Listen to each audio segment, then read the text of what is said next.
Hiya girls, I'm here today with Alex from Williams Motor Company and I'm just going to ask him a bit about what to look out for when you're buying your first car.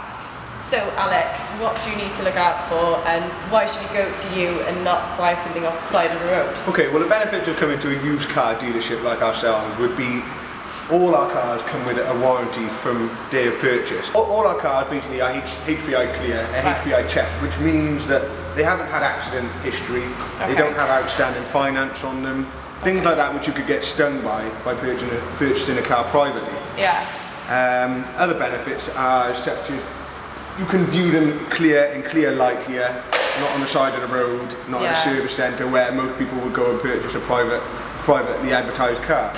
Okay, so in regards to buying diesel or petrol, what would be the difference? Well, it depends what sort of commuting you're doing. You know, if you're doing sort of motorway driving, long distance driving, you're going to benefit from a diesel. Diesels are sort of less compression in the engines and they generate better fuel economy. Okay.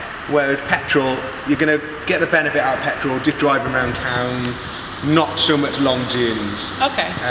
In terms of servicing both cars, they're both pretty similar. A diesel engine and a petrol engine both require the same sort of servicing and oil, things like that. But it's mainly just the miles per gallon that you would get. On a diesel you would have a higher miles per gallon, so obviously it's more suitable for longer journeys. In regards to tax in the car, is there any difference in price whether which car you buy? Yeah, well taxing goes by emissions basically. The more emissions a car puts out, the higher the taxes, sort of thing. So a smaller engines, less emissions, cheaper tax. Okay. Bigger engine, more performance, higher emissions, more expensive the taxes. Yeah. So you want to be looking, you know, a 2.5 litre car is going to be obviously more expensive to tax than a 1.6, something like that. How about insurance though? Insurance-wise, it's similar to tax. The more emissions, the more performance it has, is going to be more expensive to insure. Okay. And more, you know, the more flash a car is, if it's got a spoilers, bigger alloy wheels, more of a risk, it's going to be more expensive to insure. So if I'm going for say like approximately £5 grand budget, what would be like a good car for that? Well, I'd recommend, you know, depending on what sort of commuting you're doing, whether you're looking for around town or you're a bit of a driver up and down the motorway, I'd probably look for around £5 grand, a nice little diesel.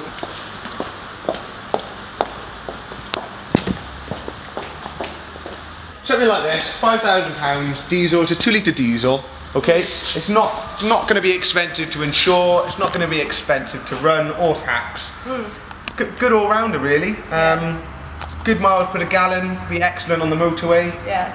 It's a lot of car for the money. For £5,000 you couldn't really top the German manufacturing, very well built car. In regards to going for different brands, do you have anyone that you can recommend? Generally, we like German cars. They're well built. You've got Mercedes, BMW, Volkswagen, Mini. They're all made in Germany. They're all very, very well made cars. Okay. But in terms of you can have Japanese cars, Hondas and Suzukis. They're very well. Everything's built to a pretty much similar standard these days. You know. Are there any that are more likely to break down? Have you seen any patterns? It's hard to say really. You can have your flaws in any manufacturer. You know, as long as they've been maintained, that's all you could really ask for. Okay. In regards to getting parts, are there certain brands that are harder to get parts for over here? Generally, like I said, German cars, Volkswagen, Audi, Skoda, Seat, they're all part of one group. So they're very good for sourcing parts for, because there's such a variety of similar parts which they sell for them. So if you were buying a car now, what would you look for? Well, in my own experience, things you want to take into account when purchasing a car, say I was buying a car for myself. You don't want massive previous owners. You want to, you know, depending on the age of the car, of course, you want as low as possible previous owners. You don't want 10 previous owners on a car which is only 5 years old. It just shows it's been got around quite a bit.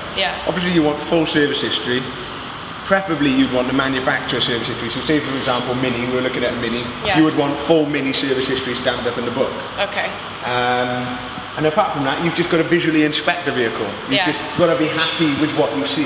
So what would you look for then? You just don't want scratches across the bonnet here. You don't want curved alloys. You know, you want it to be as clean as possible. But all budget related. You pay for what you get. Really. So say I bought a car from you and it breaks down a couple of months later. Would you help me out with it? Well, basically, with all cars purchased, you've got a certain amount of time of a warranty. Okay. So whether you're buying an £8,000 car or a £50,000 car, they'll all come with a 3-month engine and gearbox warranty. Okay. Now that is a basic warranty, but it does cover you for major breakdowns with your engine and gearbox. It's like a peace of mind really that gets you on the road knowing that your car is roadworthy. Yeah. We do offer extended warranties, which I can discuss on day of sale, which are very, very peace of mind. Yeah. And not a lot of cars go out of the showroom without an extended warranty on it, because everyone wants something which they know is going to last. Security. Yeah, cool. So if I finally found the car that I want, what are the methods of paying for it? Okay, well you've got a number of different methods. Once you say you found your dream car, you're happy with it, you've driven it, you've tested it, everything's, the deal's in place. In terms of payment, we would take anything from a cheque, cash, bank, bank transfer, anything really. Okay. There's no preferred method. As long as the car is paid for, then you can have it. When I buy a car, can I just take it with me straight away then? If you've got the funds and you can pay for it there and then, and it doesn't need any work, it doesn't need an MOT or any tax in, the car's ready to go. Okay. Do they all have MOT and they all tax? There'll be a variety of cars in here which have a slightly shorter MOT than others. If it's so short, we would put a new 12-month MOT on it. Okay, so you do that for me? Okay. Yes, I will. That's great. Well, thank you very much for helping me out today, Alex. It's been really helpful. Yeah, sure. Well, if you've got any questions or anything like that, all our cars are advertised on our website, which is williamsmotor.co.uk. Okay, great.